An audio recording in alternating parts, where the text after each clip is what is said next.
programa incluye todos los contenidos, todos los enunciados, sin ninguna duda, pero la estrategia es tomar una idea y una referencia de qué es la química. Eso fue lo que hemos venido transitando hasta ahora como una historia de la materia, poner en discusión algunas moléculas, algunos grupos funcionales que nos interesaban, comentar el concepto de la química orgánica, que tiene mucho peso en esta materia.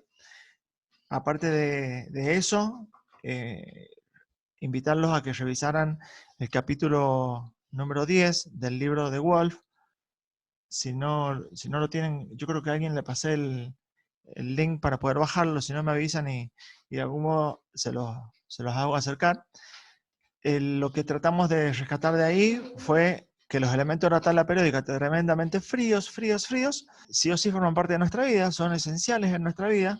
Por ejemplo, calcio, hierro, yodo, todo aquello que está en una tabla periódica forma parte de nuestra vida. Inclusive es esencial para el cuerpo humano. Si ustedes socializan un poquito la química, cuando ven una propaganda de estos suplementos dietarios, lácteos, para los chicos dicen adicionado de zinc, molibdeno, hierro, cobalto. Compran leche enriquecida con calcio, con hierro. Bueno, lo hacen con ninguna otra cosa distinta que los elementos de la tabla periódica, ¿no? Anoten una palabra que se llama biodisponibilidad.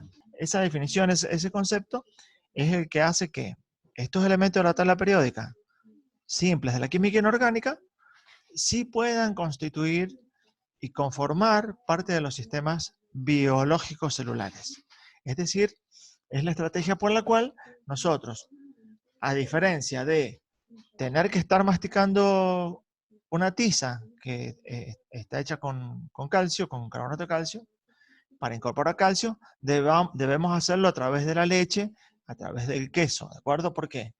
Porque la biodisponibilidad son procesos generalmente asociados a proteínas que convierten un elemento totalmente inorgánico y lo hacen viable para nuestras células y el organismo. Es decir, que si nosotros tuviéramos una anemia,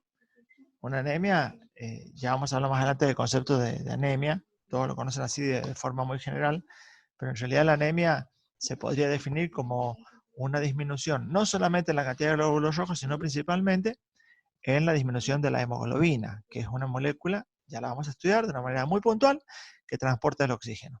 Para lograrlo, esta molécula usa hierro. Entonces, este hierro, cuando está caído en la circulación sanguínea, hay baja cantidad en los glóbulos rojos, se presenta lo que es la anemia. Pero el hierro de la construcción formal es el hierro de la tabla periódica, no es distinto que el hierro que está en la hemoglobina. La diferencia es que el hierro es biodisponible cuando está en los alimentos. ¿Por qué? Porque entre tantas otras cosas está adosado a proteínas y pueden formar parte de un circuito de absorción y de metabolización.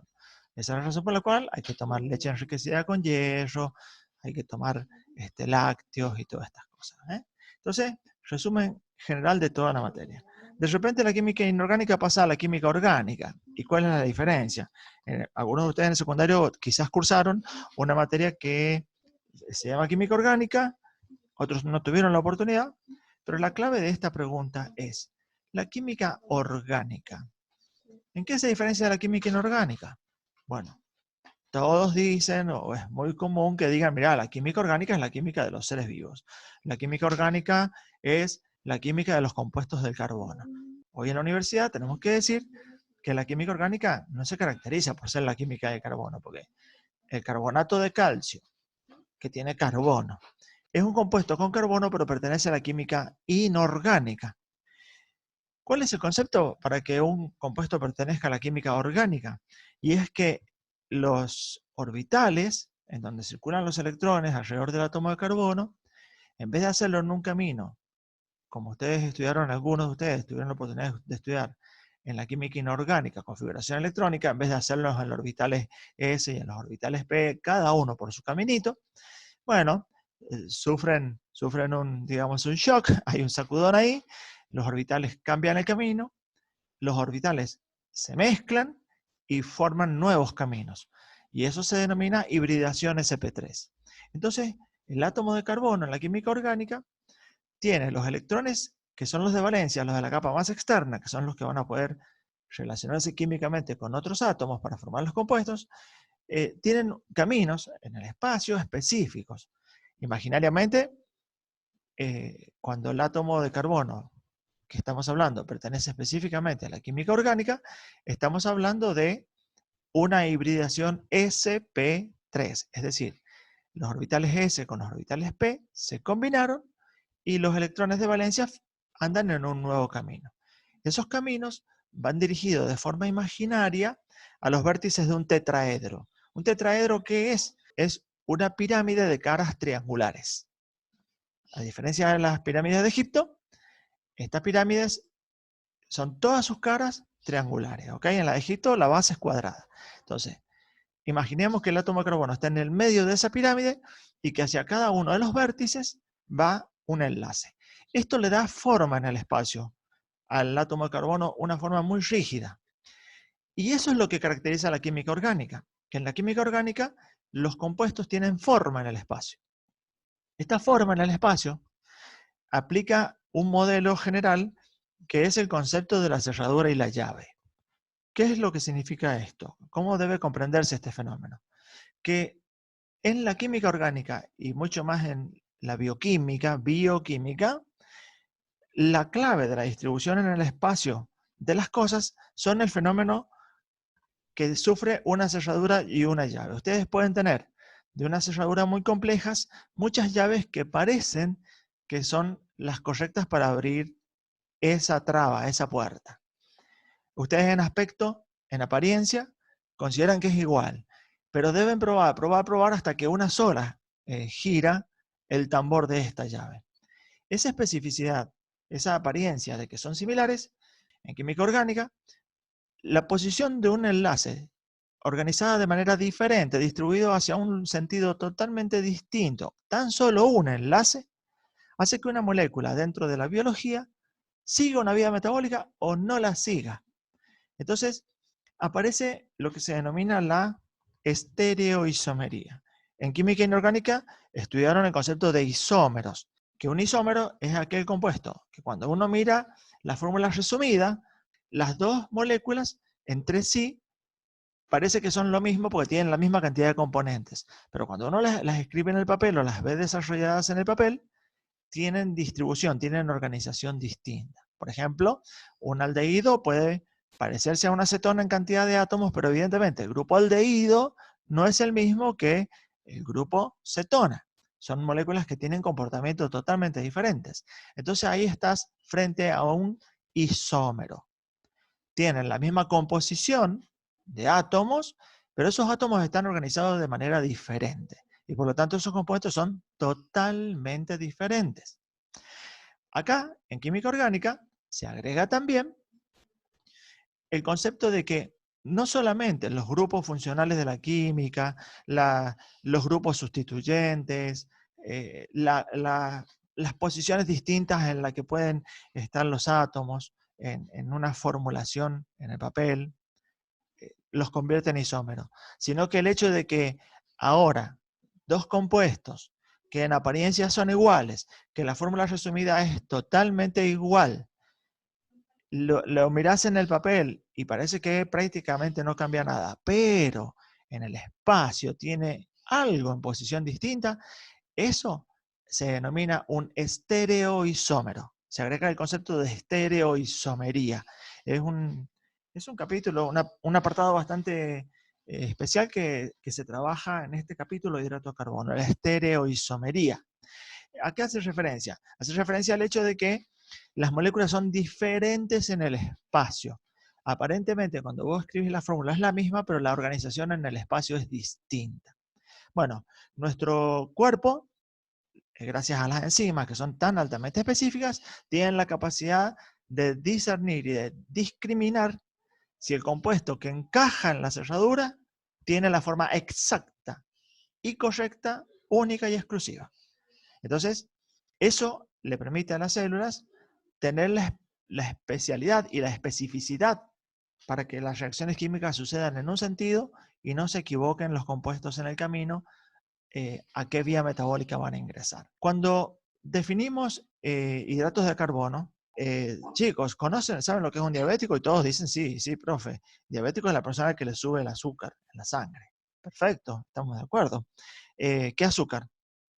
Bueno, el azúcar, profe. Entonces, ¿cuántas diabetes hay? Bueno, y algunos se animan y dicen diabetes tipo 1, otros dicen diabetes tipo 2, pero yo les digo, miren, no están siendo razonables con lo que están diciendo. ¿Por qué? Y porque si fuera el concepto de decir, le sube el azúcar en la sangre, tendríamos que definir tantas diabetes como marcas de azúcar existen, ¿no? Y si bien los hidratos de carbono son conocidos como azúcares en la jerga popular, debemos nosotros como profesionales empezar cada vez a tener el código de pensar las cosas con su propio nombre, ¿no? Los azúcares en el contexto popular son reconocidos de esa manera, pero desde el punto de vista química son también conocidos como los hidratos de carbono, carbohidratos. Eso va a depender de el español que realizó la traducción al castellano, ¿no? Entonces, para nosotros, hidratos de carbono o carbohidratos es exactamente el mismo concepto. ¿Qué es un hidrato de carbono? Y un hidrato de carbono es precisamente una molécula formada por esto, ¿no? Por hidrógenos, carbono y oxígeno. Y lo particular, desde el punto de vista de la definición, es que es un polihidroxialdehído o polihidroxicetona. Siempre en química, cuando uno piensa en las palabras, uno dice poli, más de uno. ¿Qué cosa? Hidroxi, más de un oxidrilo. Polihidroxialdehído tiene entonces, es una molécula que tiene más de un oxidrilo. Recuerden que en química orgánica el que antes era el oxidrilo de los ácidos y las bases en la inorgánica, ahora es el grupo funcional alcohol. Así se llama el oxidrilo en química orgánica. Entonces, polihidroxialdehído, polihidroxicetona. Tiene más de un oxidrilo. Acá tienen la expresión más pequeñita, la más chiquitita de un polihidroxialdehído. Este es el grupo funcional del aldehído. El grupo oxidrilo es el grupo alcohol, ¿de acuerdo? Entonces, miren, la mínima expresión para que una molécula tenga más de un oxidrilo es esta, ¿no? Que tenga dos. Polihidroxi, hay más de un oxidrilo, en este caso, aldehído. También existen las polihidroxicetonas, fíjense. Más de un oxidrilo, pero con el grupo funcional cetona. ¿De acuerdo? Entonces, si ustedes suman la cantidad de átomos que hay acá, 3 carbonos, 6 hidrógenos, 3 oxígenos, y suman la cantidad de átomos que hay acá, 3 carbonos, 6 hidrógenos, 3 oxígenos, la fórmula molecular resumida es exactamente la misma.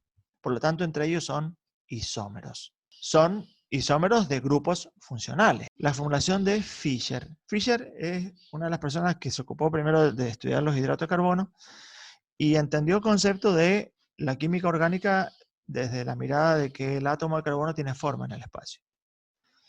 Entonces él trató de hacer el mejor esfuerzo para representarlo en el papel. ¿Cómo representa en el papel algo que sale y va hacia atrás del pizarrón, ¿no? Es decir, es como si yo tomara un átomo de carbono y el aspecto que tenía un átomo de carbono sería el de un trípode, ¿no? Una patita para adelante, una para atrás, una en el plano y otra para arriba donde está la cámara, ¿sí? Entonces, si nosotros tratáramos de escribir eso en el papel, tenemos que perforar el papel y escribir hacia atrás, tenemos que sacar hacia adelante y escribir en el aire, otro sobre papel y el otro sobre papel. Es decir, que Fischer hace un gran esfuerzo de imaginar cómo se puede escribir un compuesto que es rígido y tiene forma en el espacio de una manera plana. Esa formulación se llama la de Fischer. Y así, prácticamente, es como si Fischer hubiera agarrado y cuando la aplasta en el papel imaginariamente, él dice, mira, lo que queda a la derecha significa una posición y lo que queda hacia la izquierda en el papel significa otra posición. Y eso es tremendamente valioso. Entonces, si yo a esta molécula la aplasté en el papel y me quedó el oxidrilo que está acá hacia la derecha, no es lo mismo que si este oxidrilo me hubiera quedado hacia la izquierda. Porque eso significa que tiene una diferente organización en el espacio. Carbono quiral, el átomo de carbono que tiene 4 sustituyentes diferentes. Esos 4 sustituyentes diferentes hacen que esta molécula posea estereoisomería. La estereoisomería habla de isómeros en el espacio. La representación lineal en el plano es la formulación de Fisher. Según Fisher, todo lo que está posicionado hacia la derecha, hacia la izquierda de un carbono quiral, significa una posición en el espacio, que son estereoisómeros y que son la imagen especular no superponible entre ambas dos. Nuestro cuerpo puede discriminar todas estas características. Los hidratos de carbono se van constituyendo a medida que esto forma parte de la clasificación, no quiero quedar atrapado en eso. Van aumentando cada vez mayor cantidad de átomos de carbono, así se generan las triosas, 3 átomos de carbono, tetrosas, 4, pentosas, hexosas, ¿sí? En el cuerpo humano hay una instancia molecular en la cual hay una heptosa, una molécula de hidrato de carbono de 7 átomos. Ya lo vamos a ver más adelante. Las propiedades que presenta la mínima expresión son las que presenta todo el grupo. ¿Y de qué forma? Bueno, Fisher postula que el gliceraldehído, es decir, esta triosa, de una manera u otra, está formando parte del resto de las moléculas. Y cuando él ve en qué zona de esta hexosa, por ejemplo, de esta que está acá, en qué zona, siempre dice que la parte que mayor concuerda es la parte en donde se encuentra. Entonces, si ustedes se fijan, si esta molécula la tratamos de superponer sobre todas estas otras, la mayor coincidencia siempre es al último, ¿no? Por estos últimos 2 átomos de carbono. Carbono, hidrógeno 2, carbono, oxidrilo. Es decir, que entre el penúltimo y el último átomo de carbono está contenida en estas aldosas porque tienen grupo aldehído. Si habláramos de las cetosas, es porque tienen grupos cetónicos, ¿sí? La última porción de la molécula es la que más se parece a gliceraldehído. Entonces, existen, miren los nombres, de glucosa. ¿Por qué? Y porque el penúltimo oxidrilo está hacia la derecha. Si este penúltimo oxidrilo estuviera hacia la izquierda, sería la L-glucosa. Fíjense que si imaginamos que esta línea de puntos es un espejo, esta molécula que imaginariamente escribí es la representación en el espejo de esta otra, ¿lo ven? Es decir, es como si yo me paro acá y miro hacia aquel lado del espejo, voy a ver reflejada esta imagen. Si yo me paro de este lado y miro hacia allá, voy a ver reflejada esa imagen. Estos son enantiómeros. ¿Gracias a qué? A que poseen carbono quiral. ¿Qué es un carbono quiral? Aquel que tiene 4 sustituyentes diferentes. ¿Cuántos hay acá? Fíjense. Este átomo de carbono, vamos para acá que no está sin color. Este átomo de carbono tiene en un enlace aldehído, en el otro enlace todo esto que está acá. ¿Sí? En el otro tiene un oxidrilo y en el otro un hidrógeno. Son 4 cosas totalmente diferentes que ese átomo posee en sus enlaces. Veamos el siguiente, por lo tanto es un carbono quiral. Veamos el siguiente. En este enlace está todo este grupo que está acá, que es totalmente diferente de todo este grupo que tiene colgado acá, distinto del hidrógeno y distinto del oxidrilo. Este también es carbono quiral, este es carbono quiral. Todos estos átomos de carbono son los que le dan la característica, tan solo con uno, de que posee un enantiómero. Este es su enantiómero. Miren qué interesante lo que yo les decía de la última porción de la molécula, que es la que más se parece a gliceraldehído. Esta última porción tiene el oxidrilo hacia la derecha, entonces es de glucosa. En este caso, el penúltimo oxidrilo está hacia la izquierda, es la L-glucosa. Nada más que por esta posición, ¿sí? Estamos hablando de 2 enantiómeros. Y acá, ¿por qué habla de isómeros estructurales, de grupo funcional? Y porque acá hay un aldehído y acá hay una cetona. Sería la clasificación y la definición tradicional que hemos estudiado durante el secundario en química orgánica, los que hemos tenido la oportunidad de cursarla. El concepto de diastereoisómero es que se diferencian en la posición de los oxidrilos y los epímeros se diferencian en la posición de tan solo un oxidrilo. Esta característica de la molécula el hecho de tener carbono quiral es lo que también le da una propiedad que yo le dije que es la propiedad óptica. La propiedad óptica es la capacidad de desviar el plano de la luz polarizada. Volvamos a la especificidad de nuestras células pueden identificar tan solo el cambio de este penúltimo oxidrilo, puede identificar la posición en el espacio de estos oxidrilos, puede identificar si desvían el plano de la luz polarizada, la propiedad óptica, en cuántos grados hacia la derecha, en cuántos grados hacia la izquierda.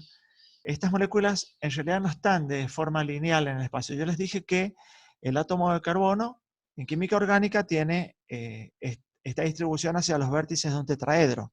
Siempre en los libros tengan presente que cuando esté escrito en negritas, un enlace quiere decir que está hacia adelante de la hoja.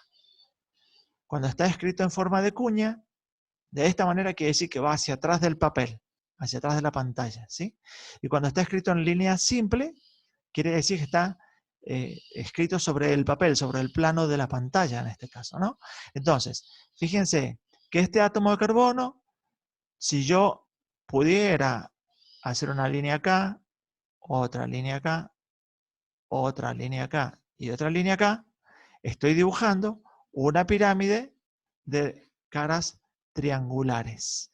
Eso es un tetraedro. Cada uno de estos átomos de carbono forman un tetraedro. Estos tetraedros están unidos por los vértices, es decir, de acá para acá es el enlace de este átomo de carbono, de acá para acá es el del otro.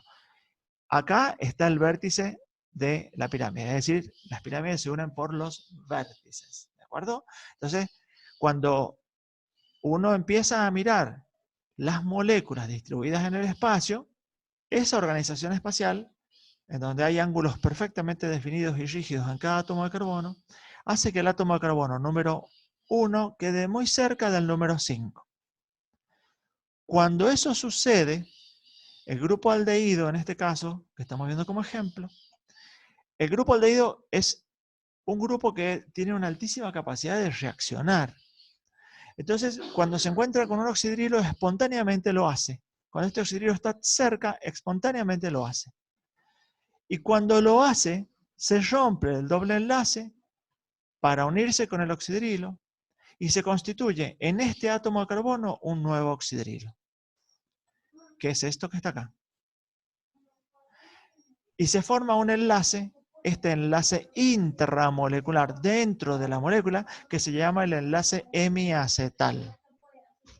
O sea que las moléculas de los hidratos de carbono en el cuerpo están en forma cíclica en el espacio. En la realidad, en la vida cotidiana, están formando ciclos. Esos ciclos pueden parecerse al pirano o pueden parecerse al furano. Y esa es la razón por la cual toman este nombre que cada vez se vuelve más complejo. Antes era glucosa, ahora cuando está en forma cíclica es glucopirano. Osa siempre es la terminación de los hidratos de carbono. Piranosa, ¿por qué? Porque se parece al pirano. Este, como es un pentágono, se parece al furano, entonces es fructo, de fructosa, fructofuranosa, se parecen al furano. La representación más legítima en el espacio de las moléculas cíclicas es la proyección de Hayward. La anterior es la de Fischer, esta forma lineal es la de Fischer, y esta es la fórmula de Hayward. Así se encuentra más del 90% de las moléculas. Alfa y beta significa que cuando esto sucede, existe el azar de que el doble enlace que se rompió acá y se formó un oxidrilo, este oxidrilo quede por debajo del ciclo o por debajo o por encima del ciclo. Ustedes piensen que un ciclo, genera un espacio por encima y genera un espacio por abajo. Define un plano que corta el espacio, un ciclo. Entonces, cuando el oxidrilo queda hacia arriba, no es, desde el punto de vista del modelo cerradura-llave, en el espacio, lo mismo que si el oxidrilo quedara hacia abajo del plano del ciclo. Entonces, esa posición de ese oxidrilo tiene que estar referenciada, tiene que tener un nombre. Esa posición recibe la simbología griega de alfa si está hacia abajo, y beta si está hacia arriba. Enlace hemiacetal en el interior. Oxidrilo hacia abajo, oxidrilo hacia arriba, sería posición alfa o posición beta. El átomo de carbono que antes era el carbonílico y que cuando se cicla forma el enlace hemiacetal en el cual se constituye un oxidrilo alfa o en posición beta, se lo conoce como carbono anomérico. Ese carbono anomérico es un carbono altamente reactivo, es un carbono que está activado porque proviene de un grupo funcional de la química orgánica que es bastante reactivo por este doble enlace, el poder reductor en los hidratos de carbono. Ese poder reductor es el que les va a permitir reaccionar con otros monosacáridos y formar los disacáridos, trisacáridos, oligosacáridos y polisacáridos. Si nos ponemos mucho más precisos, la representación correcta es la forma silla y la forma bota. En Fisher dice que, una vez que Howard hace su postulado, dice que lo que él escribió todo a la derecha, en el postulado de Howard va todo hacia abajo, que lo que escribió hacia la izquierda va todo hacia arriba. Este átomo de carbono, como tiene dos sustituyentes iguales, no es carbono quiral, por lo tanto gira libremente. La representación de la glucosa según Fisher es oxidrilo a la derecha, izquierda, derecha, derecha. Esto quiere decir abajo, arriba, abajo, y lo que acá antes era abajo, como es el carbono que gira libremente, bueno, lo atrapó el carbono anomérico y lo constituyó en un ciclo, ¿no?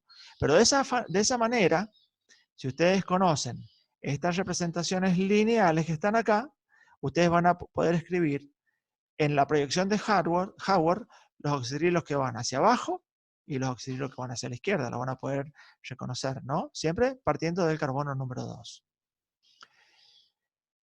Ahora se los muestro. Acá seguimos teniendo la glucosa. ¿Por qué? Fíjense, carbono número 1, que es el carbono anomérico, que antes era el grupo carbonílico, constituyó un oxidrilo hacia la derecha, hacia abajo, perdón. Quiere decir que es alfa. Cuando es hacia la izquierda es beta. ¿Lo ven? Beta de glucopiranosa. Pero fíjense los otros. Derecha, izquierda, derecha. Sigue conservando esto, ¿no? De derecha, izquierda, derecha. Y acá es donde se produce la reacción interna. Por eso perdemos la mirada de primera vista, ¿no?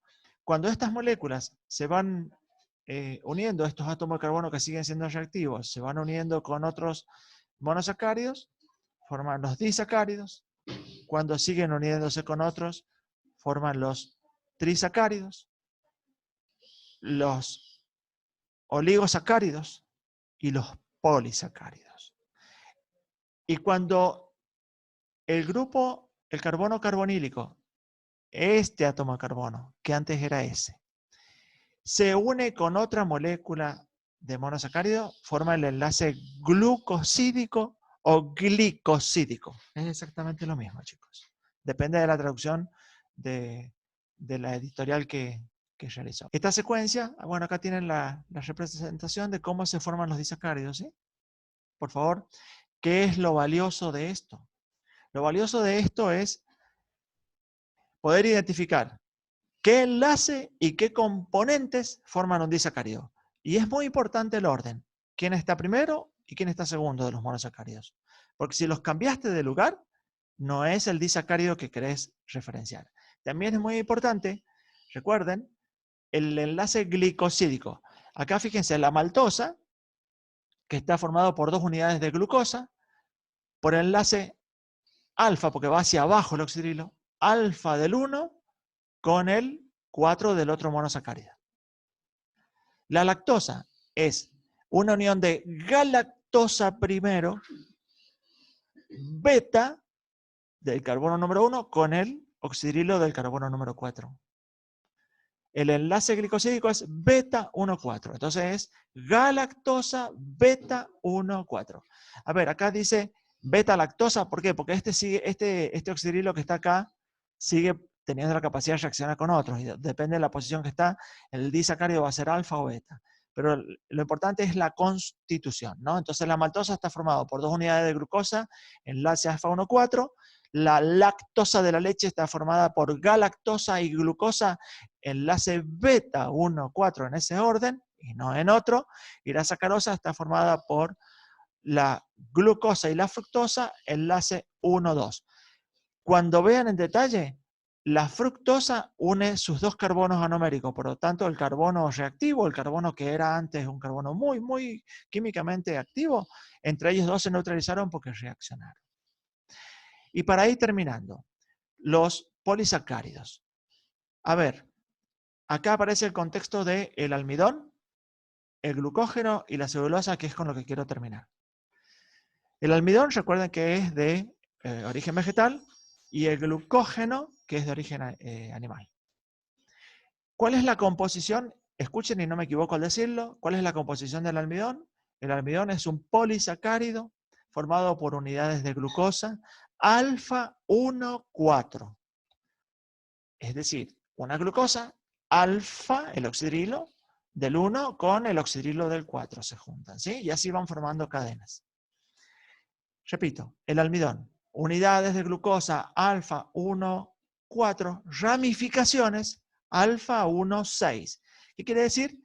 Que esta cadena que está acá, que viene transitando, que viene por acá, sigue la cadena, en algún momento se pega a una ramita y continúa de la misma forma. ¿En qué átomo de carbono? En el número 6, en este, ¿sí? De acá sale la cadenita. Es decir, que de acá sale una cadena alfa 1,4, alfa 1,4, alfa 1,4. En algún momento, en el carbono 6, alfa 1,6 y sigue. Entonces, alfa 1,4, ramificaciones alfa 1,6. Va la definición de glucógeno estructural. La definición de glucógeno estructural es unidades de glucosa, escuchen bien, alfa 1,4, ramificaciones alfa 1,6. Ambas 2 moléculas están constituidas por la misma secuencia de uniones. Unidades de glucosa, alfa 1,4, ramificación alfa 1,6, el almidón, y el glucógeno alfa 1,4, ramificación alfa 1,6, el glucógeno. La diferencia es la complejidad de la estructura. El almidón es mucho más simple, forma parte del reino vegetal, las harinas, y su procesamiento libera unidades de glucosa. El glucógeno es mucho más complejo. Esta molécula también, cuando se procesa, libera unidades de glucosa porque está formada por lo mismo, pero es mucho más compacta, es mucho más compleja porque tiene más ramificaciones. Entonces, el enlace glicosídico es alfa 1,4. Cuando el enlace glicosídico es beta 1,4, estamos hablando de la celulosa. Qué importante es el valor para la química biológica de la posición de un solo oxidrilo. Nosotros no tenemos la celulasa. La celulasa es una enzima que rompe el enlace beta 1,4 de 2 uniones de glucosa. Esa es la razón por la cual no digerimos el papel o los vegetales verdes. Esa es la razón por la cual la celulosa es estructural. Este polisacárido, que la única diferencia con el almidón es que el enlace es beta, que para la kinesiología el valor de la glucosa como un recurso energético inmediato, el valor del almidón como un recurso energético inmediato, es tremendamente significativo en el deporte. Y las reservas de unidades de glucosa como glucógeno en las células son la segunda línea de fuente energética para el músculo y para el cuerpo humano. La importancia kinésica de la dieta, la importancia kinésica del recurso energético, la importancia kinésica del almacenamiento de glucosa como glucógeno en la célula, es lo que ustedes van a trabajar luego cuando veamos la recuperación del músculo en el ciclo del ácido láctico, en el deporte de largo aliento y en el deporte de alto impacto, el inmediato, el que corre 5, 10 minutos, 100 metros. ¿Sí? Entonces, chicos, quiero que revisen esto, que le pongan mucho cariño y voy a esperar consultas en el foro si les quedaron algunas inquietudes.